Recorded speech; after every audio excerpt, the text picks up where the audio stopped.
Yeah, I started, you know, when the first numbers came in on YouTube, they had those banner ads up top, and it was, you know, it didn't seem like it was possible to make money because it wasn't, you know, you weren't. So I'd get millions of hits, and I'd see the money, I'd be like, ooh, this isn't gonna happen. But then they started doing the in-ads in like January or so of this year, and that's when it started happening and picking up, and all year it's been great. So, yeah, I mean, I can make a living easily and well off of YouTube. I'm lucky I have other deals now in place, but, you know, the YouTube money is very good for me.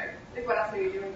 I have a deal with BlogTV. I'm working on a deal with Sony. I have the deal with HBO. I do stuff for E now. But again, at the heart and at the end of the day, I'm a YouTube person, and I think that's the key to my success, and that's the key to my long-term success is I'm not looking, oh, I'm going to be on HBO and E, and my heart is in the internet, and I believe 10 years from now I'll still be What the Buck on YouTube, and anything that comes up along the way is just delightful and fun, but my future and my passion will continue to be the internet and YouTube because that's what I love. I love doing it so much. So I'm lucky. I'm very lucky, of course.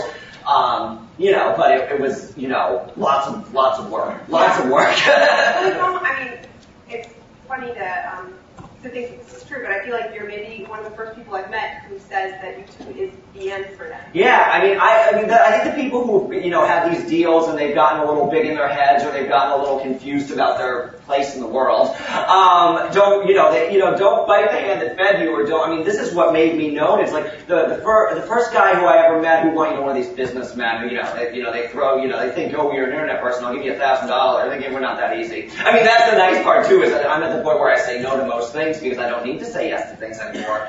It sounds dirty. But you know, the first thing this guy said to me is, we need to get you off YouTube and we need to put your content somewhere. And I'm like, you don't get it, do you? I'm from YouTube, so I'm going to say, oh, bye YouTube, go out with this website where. No. So, I mean, I've always stayed true. I've never done anything in my 2 years that has harmed my brand or my reputation. I mean, that's the thing that has, kept me at the top for over a year now, is that I've never done anything. And I didn't even make a video. I didn't want to tell anybody about the HBO thing. It was your website who said something about it, and they contacted me for an interview, and I feel bad because I said, oh, I don't want to talk about it. So it says Buckley declined to comment. I'm like, now I look like an a-hole. Buckley declined to comment. But again, it wasn't like I was going to make a video like, hey, yay, everybody, look, I got this deal. It's like, no, I'm What the Buck, and I'm just cranking out my videos, which is what people want to see. But you also saw some splices of my personal vlogs, which I do on my other channel, which is actually, I believe, one of the 2 or 3 main points of my success. The fact that I'm not just What the Buck, some gay guy making fun of celebrities, because that was only going to get me so far on YouTube and in life.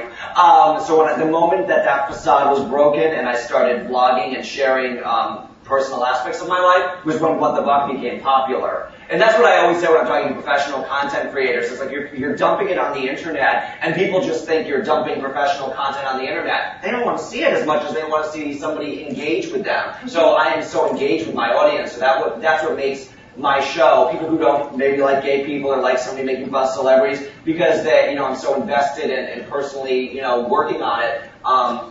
2 years ago when I first started, I really wanted people to think that I was this real show. I'm like, ooh, maybe they'll see it and see this is some show in some foreign country and stupid and I don't know. But then the moment that they realized that I was just some person making videos on YouTube, then that was the turning time. That was the turning point that suddenly it was like, oh, he's making videos like in his second bedroom, and that's cool. Good for him.